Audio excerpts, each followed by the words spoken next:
Nombre del Padre, del Hijo, del Espíritu Santo. Amén. Padre nuestro que estás en el cielo, santificado sea tu nombre. Venga a nosotros tu reino, hágase tu voluntad en la tierra como en el cielo.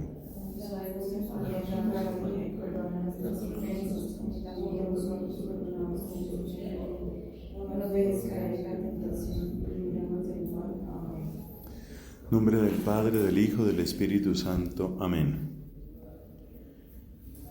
¿Qué queremos decir con esta palabra nociones? A lo largo de este curso, la mayor parte de este curso, hemos mencionado un esquema que es fácil de recordar porque tiene los números del 1 al 5. Siempre mencionamos, hay una naturaleza, una esencia, hay dos operaciones, dos procesiones, hay 3 personas, hay 4 relaciones, hay 5 nociones. También hemos comentado que uno no desarrolla este tema en ese orden, sino que uno primero habla de cómo hay esa esencia, y puesto que es una esencia espiritual, entonces hay 2 operaciones que necesariamente están ahí, es decir, el entendimiento y la voluntad, el conocer y el querer. Luego nos damos cuenta que cada una de esas operaciones tiene que tener lo que llamaríamos un resultado, y por eso hablamos de procesiones. Y en toda procesión pues hay como un punto de partida, un punto de llegada, y por consiguiente de cada procesión se van a establecer 2 relaciones, razón por la cual aparece un total de 4 relaciones. Entonces, una esencia, 2 operaciones, 2 procesiones, 4 relaciones.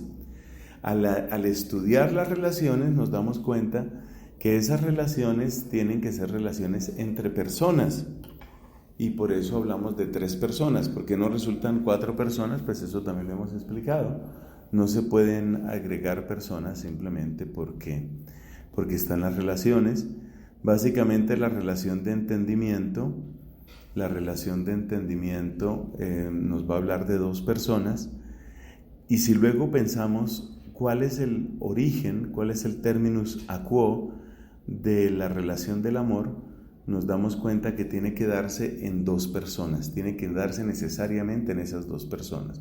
Entonces es el Padre y el Hijo el que son término de la relación del amor, y por eso no hay 4 personas, sino que hay 3 personas. Hasta ahí vamos. Entonces, ¿cómo entra este tema de las nociones? El texto que nos interesa aquí es sobre todo, de nuevo, la Suma Teológica, la primera parte, la cuestión 32, y nos vamos al artículo primero. Cuestión 32, artículo primero. La pregunta que se plantea es si la Trinidad de las personas divinas puede ser conocida por razón natural. Si la Trinidad puede ser conocida por razón natural. También la pregunta podría ser, ¿qué tanto podemos conocer de la Trinidad por razón natural? Esa también podría ser la pregunta. Y es un artículo largo, denso, que nos va a servir de introducción a todo este tema. Con palabras muy sencillas, lo que se está planteando es esto. Si el misterio de la Trinidad se pudiera conocer por razón natural, da la impresión de que aquellos filósofos que ciertamente estudiaron sobre Dios tendrían que haber llegado a esa conclusión. Entonces, ¿por qué no llegaron? Eso hace suponer que es imposible de todo punto de vista llegar por razón natural al conocimiento de la Trinidad. Pero luego tenemos el hecho de que si si la razón natural no puede llegar a la Trinidad, tendríamos que decir que la afirmación de la Trinidad es algo irracional. Ese es el problema que se plantea.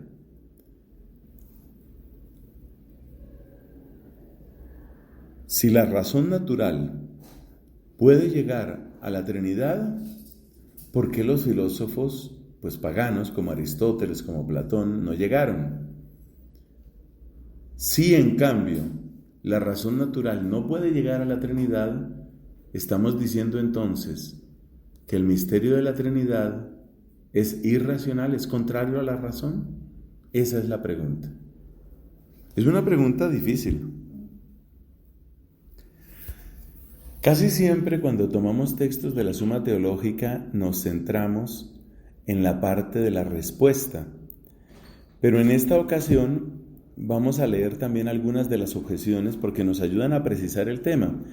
Yo creo que si hoy logramos darle como los parámetros al tema de las nociones, yo creo que hemos avanzado bastante. Trinidad de personas. Entonces aparecen estas objeciones. Recuerde usted que las objeciones son aquellas que en el texto latino aparecen con el subtítulo o con la entrada videtur quod, parece que. Dice aquí, los filósofos no llegaron al conocimiento de Dios más que por razón natural. Se pueden encontrar muchos textos sobre la Trinidad de personas escritos por los filósofos. Entonces parece que sí llegaron. Vamos a ver qué nos dice. Dice Aristóteles en el libro primero de Chello et Mundo: por este número, el 3, glorificamos al único Dios sublime sobre todo lo creado. Entonces parece que sí se puede llegar.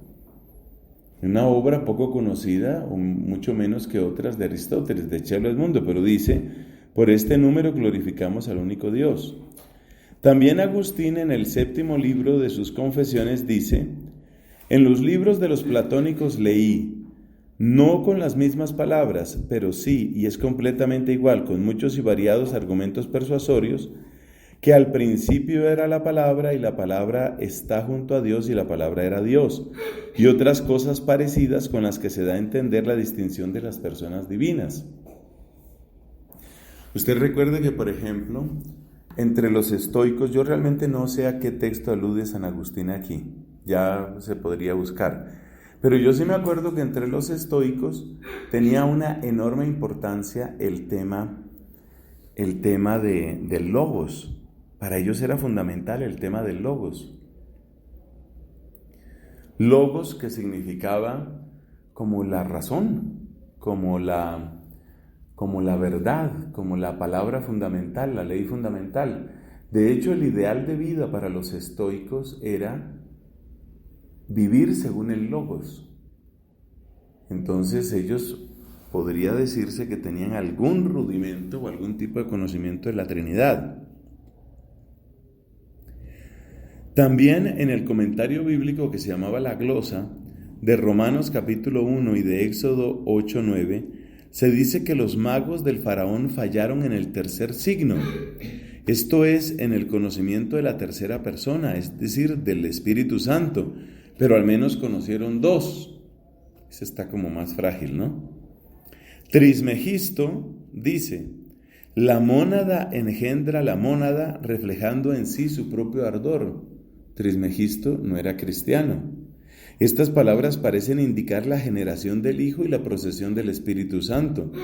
Por lo tanto, por razón natural puede tenerse conocimiento de las personas divinas. Ahí se citan todas estas autoridades de Aristóteles, Platón y de Trismegisto y de la glosa. Todavía otra objeción. En el libro sobre la Trinidad dice Ricardo de San Víctor: creo firmemente que para cualquier explicación de la verdad no faltan argumentos, y no solo probables, sino apodícticos. Por eso, para probar la Trinidad de personas, algunos argumentaron a partir de la infinita bondad divina, que se comunica a sí misma infinitamente en la procesión de las personas divinas. Otros encuentran el fundamento en aquello de que poseer un bien sin compartirlo no es alegría. Agustín, por su parte, para demostrar la Trinidad de personas, parte de la procesión de la palabra y del amor en nuestra mente, que es lo que nosotros hemos hecho en este curso. Este camino es el seguido por nosotros. Luego, la Trinidad de personas puede ser conocida por la razón natural. O sea que incluso aquí está Santo Tomás como argumentando en contra de sí mismo, porque está diciendo, mire, si nosotros hicimos el esquema ese de la esencia, las procesiones, las relaciones, las personas, si nosotros hicimos ese esquema, cualquiera puede hacerlo. Y en ese esquema lo que hay es razones. Y si aparecen esas razones, pues quiere decir que por razón natural se puede conocer la Trinidad. Luego, parece inútil transmitir al hombre lo que no puede ser conocido con la razón humana, pero no debe decirse que es inútil la transmisión divina del conocimiento de la Trinidad. Luego, la Trinidad de personas puede ser conocida por la razón humana. Fíjate la frase, parece inútil transmitir al hombre lo que no puede ser conocido por la razón humana, lo que decíamos, si no se puede conocer de manera razonable, es lo mismo que si yo le digo aquí a usted, por ejemplo, 5 palabras en coreano antiguo, usted no tiene nada que decir frente a eso, porque usted no sabe de qué estoy hablando. O sea, usted tiene que poder entender para poder asentir. Entonces, ¿al fin qué? ¿Sí se puede o no se puede conocer por la razón humana la Trinidad? Ha presentado 3 objeciones. Las 3 objeciones han sido de autores paganos, después ha sido la autoridad de Ricardo de San Víctor y después ha sido el tema de la misma Suma Teológica, que ahí aparece con claridad, ahí aparece pues un argumento racional. Contra esto está lo que dice Hilario, San Hilario de Poitiers, está lo que dice Hilario en el libro segundo sobre la Trinidad. O sea, fíjate cuántas fuentes aparecen aquí sobre el conocimiento de Santo Tomás. Entonces ya vemos que está citando a Boecio, lo citó alguna vez, Ricardo de San Víctor, San Agustín. Sí, tranquila, tienes que salir tranquila. Entonces cita a Ricardo de San Víctor, cita a San Agustín, cita aquí también a San Ambrosio, a San Hilario. Mire lo que dice San Hilario. Que no pretenda el hombre con su sola razón poder llegar al conocimiento del misterio de la generación. Entonces como que San Hilario dice que no se puede. Y Ambrosio, otro que habla sobre la Trinidad, dice, es imposible conocer el secreto de la generación. La mente falla, la voz calla, pero por el origen de la generación y de la procesión se distingue la Trinidad de las personas divinas como quedó demostrado. Porque todo se apoya precisamente en hablar de la generación. Entonces daría la impresión de que si San Ambrosio dice no se puede llegar al misterio de la generación, entonces quiere decir que no se puede conocer. ¿Qué hacemos entonces? ¿Se puede o no se puede? Vamos a ver la respuesta. La respuesta es larga, es un poquito complicada, pero vamos a ver qué aparece aquí. Dice, es imposible que por la razón natural se llegue al conocimiento de la Trinidad de las personas divinas. Esa es la afirmación primera que aparece aquí.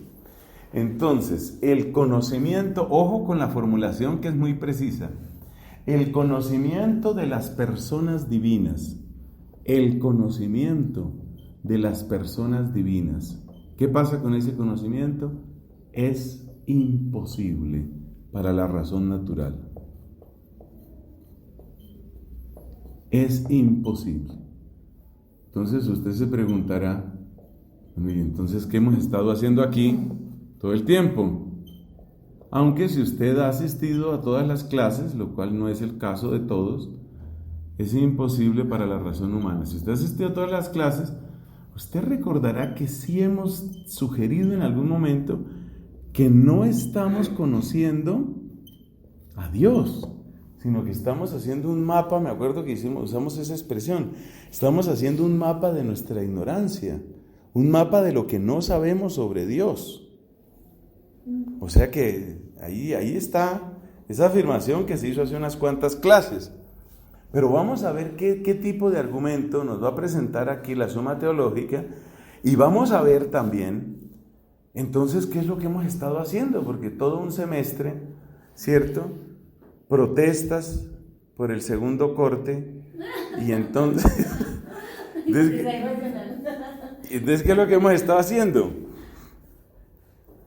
Ya se demostró que por la razón natural el hombre no puede llegar al conocimiento de Dios más que partiendo de las criaturas. Y las criaturas llevan hasta el conocimiento de Dios como el efecto lleva a la causa. Así pues, con la razón natural solo se puede conocer de Dios lo siguiente. Mire los límites de la razón natural en el conocimiento de Dios. Repito la referencia para que la escribas también tú. Suma Teológica, primera parte, cuestión 32, artículo primero. Ahí es donde estamos. Para que luego usted pueda volver a leer este texto, todos lo podamos volver a leer porque tiene afirmaciones muy drásticas, muy rotundas. Dice, si no hay revelación, lo que se puede conocer de Dios es a partir de las criaturas. Y lo que se puede conocer a partir de las criaturas es remontarse del efecto hacia la causa. Si me remonto del efecto hacia la causa, ¿qué puedo conocer de Dios? Entonces dice, con la razón natural se puede conocer de Dios lo siguiente, que le corresponde necesariamente ser principio de todo lo existente. Este es el fundamento que hemos utilizado anteriormente al hablar de Dios. Además, el poder creativo de Dios es común a toda la Trinidad. Por eso pertenece a la unidad de esencia y no a la distinción de personas. Acuérdese que cuando nosotros hablamos de los atributos de Dios, dijimos que los atributos de Dios son de la esencia. Porque si no, usted empieza a tener una serie de contradicciones muy complicadas. Y sus contradicciones son que usted va a decir, bueno, que el Hijo es el pensamiento del Padre. Ah, ok. ¿Y el pensamiento del Hijo entonces qué es? Que es donde siempre repetimos esa expresión poco respetuosa, ¿no? Que entonces ese sería el nieto, ¿no? Porque el pensamiento del Hijo sería el nieto. No. Resulta que los atributos de Dios son propios de la esencia. Entonces la creación pertenece al poder de Dios, pertenece a la esencia de Dios. Este es el fundamento que hemos utilizado anteriormente. El poder creador o creativo de Dios es común a toda la Trinidad. Así pues, por la razón natural, se puede llegar a tener conocimiento de lo que pertenece a la unidad de la esencia. A la unidad de la esencia. Sí podemos tener conocimiento de la unidad de la esencia, pero no podemos llegar a tener conocimiento de la distinción de las personas. Bueno, todavía no sabemos nuestra gran pregunta, entonces, ¿qué hemos hecho en casi todo el semestre? Vamos a seguir. Quien pretenda demostrar por la razón natural la Trinidad de personas, atenta contra la fe de dos maneras. La primera, en cuanto a la dignidad de la misma fe centrada en lo invisible, siendo esto algo que excede a la razón humana. De ahí que diga el apóstol en Hebreos 11:1, la fe se tiene de lo que no se ve. Y en 1 Corintios 2:6, entre los perfectos anunciamos la sabiduría, pero no la sabiduría de este mundo, ni la de los príncipes de este mundo, sino que anunciamos la sabiduría que está escondida en el misterio de Dios. De manera que, si se quiere presentar a la Trinidad como algo completamente demostrable, quiere decir que en realidad se está, rebajando la dignidad del misterio de la fe. Algo así como si yo te dijera, mira, permíteme una servilleta, te voy a explicar la Eucaristía.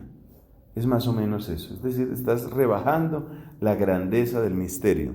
Y en segundo lugar, atenta contra la fe en cuanto a la utilidad de llevar a otros a la fe. Pues cuando alguien para demostrar la fe presenta argumentos que no son comprensibles, provoca la burla de los que no creen, pues piensan que tales argumentos son el fundamento por el que nosotros creemos. Si yo digo que puedo tener conocimiento pleno del Padre, del Hijo, del Espíritu Santo, que yo puedo tener ese conocimiento por la razón, mi discurso, finalmente, la gente lo va a interpretar como si esa fuera la fe católica. Y entonces eso va a ser un ataque contra la fe. Por lo tanto, lo que pertenece a la fe no hay que intentar probarlo más que mediante autoridades ante aquellos que las admiten. Ante los demás, en cambio, basta con defender que no es imposible lo que anuncia la fe. Este es un criterio que Santo Tomás utiliza muchas veces y que es la manera como él relaciona la razón con la fe. La razón no es la que demuestra, sino la que defiende la fe. Esa frase le sirve a usted bastante. La razón no es la que demuestra, sino que es la que defiende la fe. Entonces, cuando una persona me dice que es absurda la Trinidad, pues yo me pongo a conversar largamente con ella y le muestro que no. La razón no demuestra, vamos a escribir aquí, no demuestra, pero sí puede defender la fe. ¿Defender la fe qué es? Defender la fe es mostrar que no es absurda, pero sí puede defender la fe. Muy bien. Y entonces, dice aquí finalmente, por eso Dionisio, en el capítulo 2 de su obra De Divinis Nominibus, dice: si alguien rechaza totalmente la Escritura, estará muy lejos de nuestra filosofía. Si por el contrario admite los escritos sagrados, haremos uso de este canon. Entonces, queda demostrado que se necesita la revelación para conocer la Trinidad.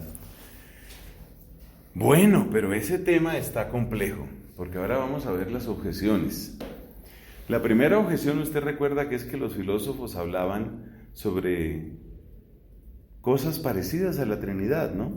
Esa frase de Aristóteles en su obra De Celo et Mundo, donde dice Aristóteles: glorificamos por este número, el 3, glorificamos al único Dios sublime sobre todo lo creado. Antes de leer la respuesta que nos va a dar aquí Santo Tomás, usted puede pensar, ¿qué será lo que quería decir Aristóteles con eso? ¿Por dónde vendría eso? ¿Qué significaban los números entre los griegos? Bueno, entre los griegos tenemos a los pitagóricos. Los pitagóricos le daban mucha importancia a los números. Para los pitagóricos había un número que era el número de la Tierra, que era el número 4. ¿Por qué el número 4 es el número de la Tierra? Pues porque hay 4 puntos cardinales, ¿cierto? Tú ves de dónde sale el sol, dónde se oculta el sol, y ahí tienes oriente, el eje oriente-occidente. Si tú te sitúas con tus brazos en esa dirección, frente a ti queda el norte, atrás de ti queda el sur. Entonces, el número 4 es el número de la Tierra de muchas maneras. El número 3 es el número del cielo. El número 3 es el número del cielo. ¿Por qué el número 3 es el número del cielo según los pitagóricos? Porque el 3 es la síntesis de la unidad y de la diferencia. La unidad es el 1, la diferencia es el 2, el 3 es la síntesis o suma de ellos. Entonces el 3, según la mística de los pitagóricos, era el número del cielo. Entonces, una razón por la que Aristóteles pudo decir que el 3 era un número divino, un número de Dios, es porque el 3 tenía en la tradición griega esa connotación. Vamos a ver qué dice aquí. Los filósofos no conocieron el misterio de la Trinidad de las divinas personas en lo que tienen de propio. Ahí empezaron a aclararse las cosas.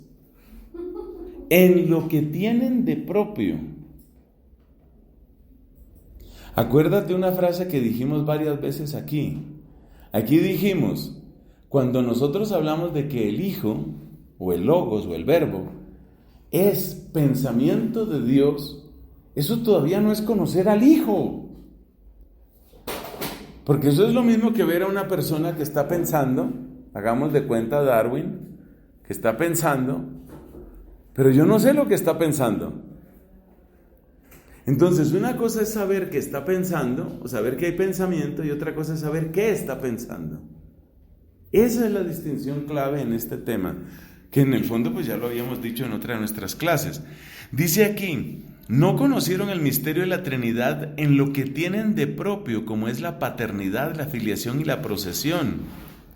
Sin embargo, sí conocieron algunos atributos esenciales que se atribuyen a las personas, como el poder del Padre, la sabiduría del Hijo o la bondad del Espíritu Santo. Eso lo conocieron.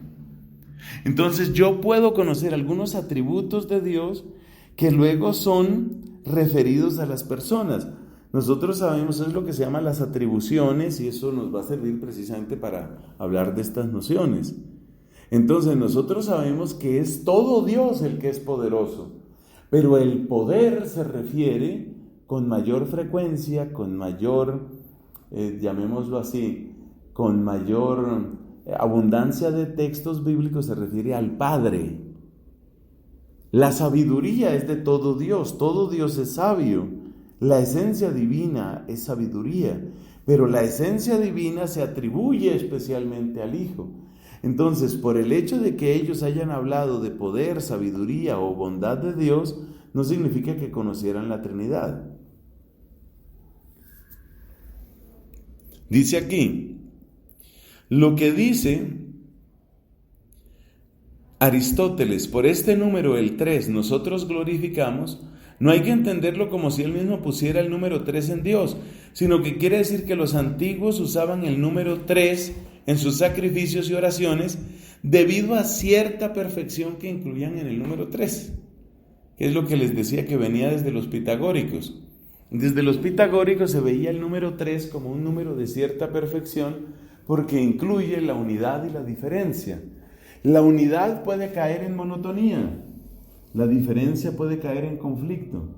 Si usted tiene una síntesis de la unidad y la diferencia, entonces usted tiene algo que es bello. Este número 3 ha tenido tanta importancia en el pensamiento que usted sabe que es también el gran número de la filosofía hegeliana. Entonces Hegel va a hablar de que hay la tesis, la antítesis y la síntesis. La tesis es como la unidad, la antítesis es la contradicción, la síntesis es lo mejor de la tesis y la antítesis. Algo parecido era lo que hacían los pitagóricos. Entonces, por eso el número 3 tenía una cierta connotación sagrada para esos antiguos paganos, y a eso es a lo que alude Aristóteles. Usted que los pitagóricos, el 1 era la unidad. ¿Sí? ¿El 2 cuál era? El 2 era la diferencia. Vale. Y el 3 es como la síntesis.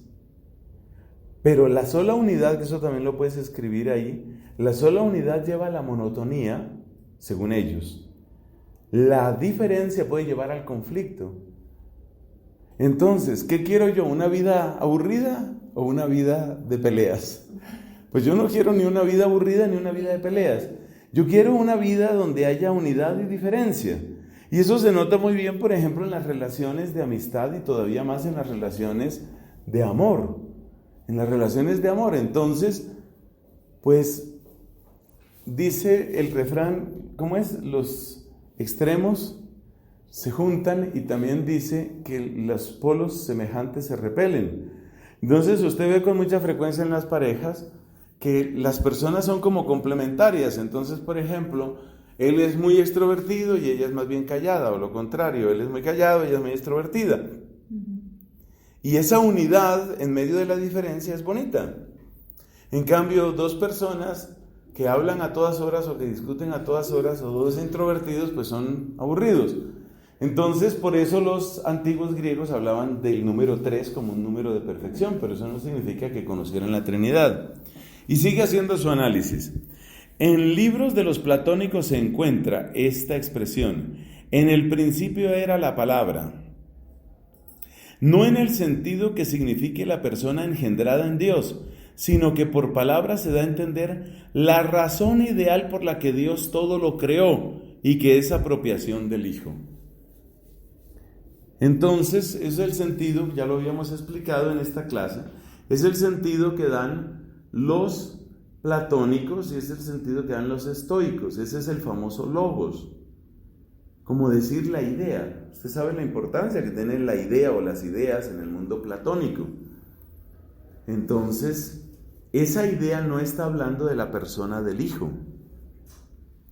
Lo que dice Trismegisto, la mónada engendra la mónada, reflejando en sí su propio ardor, no hay que trasladarlo a la generación del Hijo o a la procesión del Espíritu Santo, sino a la producción del mundo, pues un Dios produce un mundo por su mismo amor.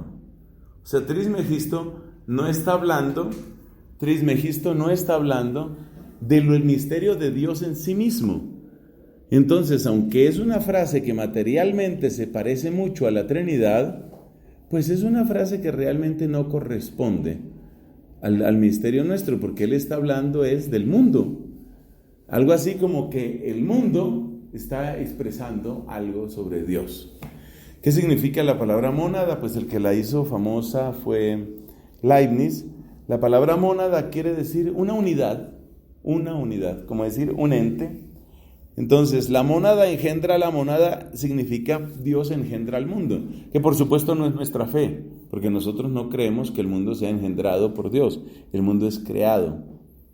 Es una de las distinciones claves de la fe cristiana. El mundo es creado y no es engendrado, el Hijo es engendrado y no es creado. Usamos dos verbos completamente distintos. El verbo engendrar significa una participación por propia naturaleza. El verbo crear significa producción del ser en distinta naturaleza. Bueno, entonces así responde la primera objeción. La segunda objeción es la que tiene que ver con Ricardo de San Víctor. Dice Ricardo de San Víctor: creo firmemente que para cualquier explicación de la verdad no faltan argumentos, y no solo probables, sino también apodícticos. O sea que dice San Víctor que sí se pueden presentar argumentos. ¿Cómo va a responder Santo Tomás a esto? Claro que sí hay argumentos, por supuesto que hay argumentos, pero una cosa es que haya argumentos y otra cosa es que esos argumentos se puedan sostener en la sola razón natural. Son dos cosas distintas. Nosotros en teología argumentamos en contra de lo que suele afirmar el cientificismo, que es tan común hoy. El cientificismo es una ideología, es una moda o un modo de pensar muy frecuente hoy, según el cual todo lo que sea fe significa que ya uno ya no está pensando, que ya no hay razonamiento, que la fe es simplemente una afirmación gratuita. Como que yo diga que la fe consiste en que a mí me parece, en que a mí me gusta, en que yo prefiero pensar eso. Esa fe que es una fe caprichosa, esa fe no tiene que ver con nosotros, esa no es la fe nuestra. En nuestra fe hay argumentos, pero una cosa es que haya argumentos y otra cosa es que todos los argumentos se apoyen en la razón natural. Y lo que está diciendo Ricardo de San Víctor es que hay argumentos y que son argumentos apodícticos. Tiene toda la razón, pero es que los argumentos apodícticos no implican que sean solamente razón natural. La manera como lo expresa Santo Tomás es lo siguiente. La razón interviene de dos maneras para explicar algo. Una, para demostrar suficientemente algún fundamento, como en las ciencias naturales, prueba suficientemente que el movimiento del cielo mantiene siempre una velocidad uniforme. Ese es el ejemplo, es un ejemplo que por supuesto hoy no se podría sostener, pero está refiriéndose al ámbito en el que la razón, por decirlo así, es reina. Es el lugar donde la razón es la que manda la parada. Una cosa es que la razón pueda demostrar completamente y otra cosa es que la razón pueda argumentar. Son dos cosas distintas. Entonces, que la razón puede argumentar, claro que la razón puede argumentar, por supuesto que la razón puede argumentar, pero puede demostrar completamente, ahí es donde está el punto. Entonces, por eso dice, la razón puede obrar, interviene de dos maneras para explicar algo. Una para demostrar suficientemente algún fundamento, otra no para demostrar suficientemente algún fundamento, sino para que una vez demostrado pruebe los efectos que le siguen. Ese es otro, y ambos son usos de la razón. Para entender mejor esto, dése cuenta lo que sucede cuando una persona que tiene pocos estudios o que está simplemente creciendo. Piense usted, por ejemplo, en el caso de un niño que pregunta algo.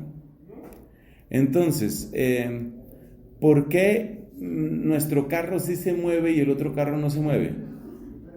Pues porque el otro carro se quedó sin gasolina. Esa es una explicación suficiente para un niño. El carro se quedó sin gasolina. Pero claro, un niño más inteligente va a hacer otra pregunta, que puede ser muy profunda. ¿Y por qué se necesita gasolina para que el carro se mueva? Porque es que si no hay gasolina no trabaja el motor. ¿Y cómo trabaja el motor? Entonces, date cuenta que dar razones no es algo que esté concluido simplemente con un argumento. Nosotros damos razones, pero el fundamento último de nuestras razones no son otras razones. Ese es un punto muy importante en esto. ¿Y cuál sería entonces? Pues la revelación. El fundamento último, cuando se trata de la Trinidad, el fundamento último es la revelación. Entonces, una cosa es dar razones,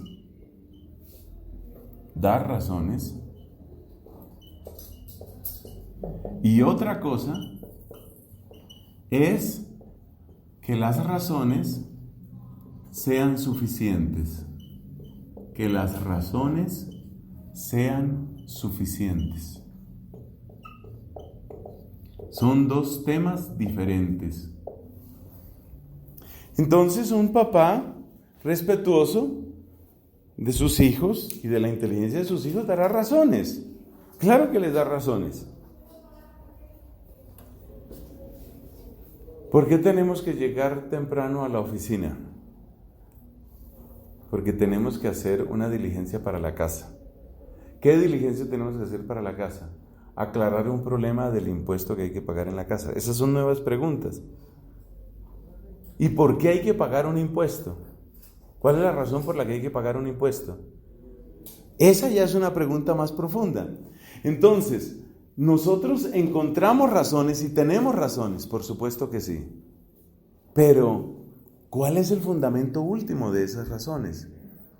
Entonces dice aquí, siguiendo la primera manera, la razón puede intervenir para probar que Dios es uno y otras cosas parecidas.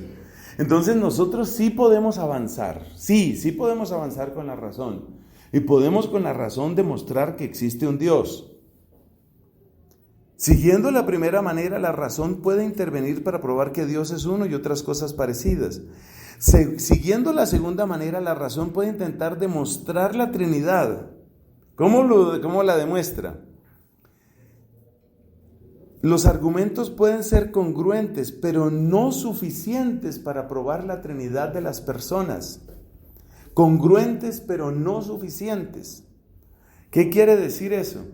Que si usted se apoyara únicamente en esos argumentos, usted no logra saber quiénes son esas divinas personas. Lo mismo cabe decir de aquello citado. Poseer un bien sin compartirlo no es alegría, que es algo que sucede cuando en la persona no se encuentra la bondad perfecta. O sea que si usted intenta demostrar la Trinidad a base del argumento de que si usted tiene un bien y no lo comparte, no tiene alegría perfecta, pero es que ese es usted porque usted es insuficiente, porque usted es criatura. O sea que usted de ahí no puede deducir que tiene que haber varias personas en Dios. Entonces lleguemos a la última parte. La última parte es, entonces, ¿por qué estamos estudiando lo que estamos estudiando? Si nosotros no podemos llegar a saber todo lo que se necesita saber de las personas divinas, ¿por qué lo estudiamos? Entonces dice este autor lo siguiente: el conocimiento de las personas divinas nos fue necesario por un doble motivo. Uno, para entender correctamente el sentido de lo creado, pues así, al decir que Dios todo lo hizo con su palabra, se excluye aquel error que sostiene que Dios todo lo produjo por necesidad de la naturaleza. Y al poner en él la procesión del amor, se manifiesta que Dios no produjo las criaturas movido por la necesidad ni por alguna otra causa extrínseca, sino por el amor de su bondad.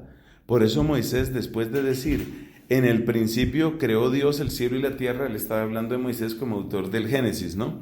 Por eso Moisés, después de decir, en el principio creó Dios el cielo y la tierra, añade, dijo Dios, hágase la luz, para manifestar la palabra divina, y después dice, vio Dios que la luz era buena, para manifestar la aprobación del amor divino. Lo mismo sucede con las otras obras. El otro motivo y el principal fue para que entendiéramos correctamente el sentido de la salvación del género humano que se lleva a cabo por el Hijo encarnado y por la gracia del Espíritu Santo. Entonces, ¿qué es lo que nosotros conocemos cuando hacemos todos estos recorridos de la esencia, la procesión, las relaciones? ¿Qué es lo que nosotros conocemos? Nosotros conocemos que hay en Dios esas personas divinas. Eso lo conocemos. Pero, ¿quiénes son esas personas divinas? ¿Quiénes son? ¿Cómo esas personas divinas se relacionan con la creación? ¿Y cómo se relacionan con la salvación? Eso nosotros no lo conocemos. De hecho, es muy arduo, muy arduo que una persona pueda seguir estos razonamientos que nosotros hemos planteado en este curso, que una persona siga esos razonamientos sin tener fe, es extremadamente difícil. Porque esa persona, en primer lugar, no cree que exista un Dios. O si cree en un Dios, no cree en el Dios en el que nosotros creemos. Entonces, lo que afirmamos de Dios, escribimos nosotros aquí, lo que afirmamos de Dios, guiados por la sola razón,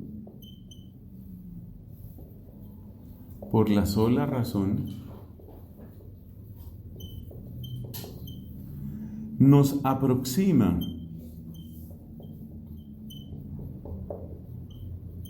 a su misterio, pero no nos dice quién es Él,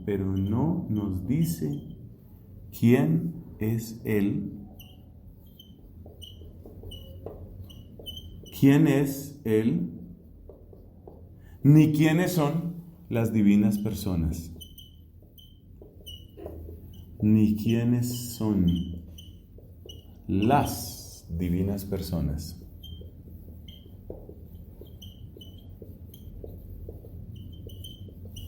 Entonces, gran síntesis. ¿Cómo podemos llegar al conocimiento de Dios? ¿Sirve la razón humana para conocer a Dios? Sí, la razón humana sirve para conocer a Dios, claro. Así es. ¿Puede la razón humana conocer todo sobre Dios? No. ¿Puede la razón humana conocer realmente la diferencia entre las personas divinas? No. ¿Por qué no puede conocer la diferencia entre las personas divinas? Porque no puede conocer la esencia divina, porque no puede saber de la esencia divina sin la revelación. Entonces, por eso las frases que resultan en nuestro estudio son frases tan extrañas como la que hemos dicho: todo lo que tiene el Padre lo tiene el Hijo, solo que el Padre es el Padre y el Hijo es el Hijo. ¿Con eso conociste al Padre? No. ¿Conociste al Hijo? Tampoco. Entonces, en realidad tú no conoces la distinción de las personas divinas. Tú no las conoces. Tú puedes saber que hay personas divinas. Supongamos que tú eres una persona con un razonamiento perfecto. Tú puedes saber que hay personas divinas. ¿Podrías saber eso? Que hay distinción entre ellas. Tú dirías, hay distinción por las relaciones. Pero, ¿quién es el Padre? Que eso es lo que realmente diferencia a las personas. ¿Quién es el Padre? No lo puedes saber. ¿Quién es el Hijo? No lo puedes saber. ¿Quién es el Espíritu Santo? No lo puedes saber. Entonces, ¿cómo lo sabemos nosotros? Lo sabemos por una historia de revelación. Lo sabemos por una historia de salvación. Y a partir de esa historia de revelación y de salvación, nosotros llegamos a afirmar, sí, realmente hay alguien que es el Padre. Y establecemos una genuina relación, que eso también lo vimos al presentar por primera vez las personas divinas. Lo vimos, decíamos que la semejanza que hay entre las personas divinas y las personas humanas es que nosotros con las personas humanas establecemos relaciones. Cuando usted va, por ejemplo, a un país donde usted tiene un amigo, una amiga, y usted dice, voy a encontrarme con mi amiga se llama, qué sé yo, Clara, me voy a encontrar con Clara y tengo tiempo de no ver a Clara y qué alegría ver a Clara. Usted no quiere ver una persona, usted quiere ver esa persona, porque usted tiene una relación particular de amistad, de afecto con esa persona. Entonces, esa relación de subjetividad es posible también con Dios. Usted puede sentir un amor específico hacia Jesucristo y usted puede sentir que Cristo vive en usted. No vivo yo, es Cristo el que vive en mí. Usted puede tener esa clase de experiencias, pero todas esas experiencias que sí son conocimientos de Dios, ¿de qué vienen? De la revelación. Entonces, sin la revelación, yo no puedo tener ese conocimiento. Sin la revelación yo no puedo conocer realmente el quién. Y si desconozco el quién, no puedo realmente conocer el qué. Esa es la afirmación fundamental aquí. Y por el momento dejamos en ese punto. Gloria al Padre, al Hijo y al Espíritu Santo.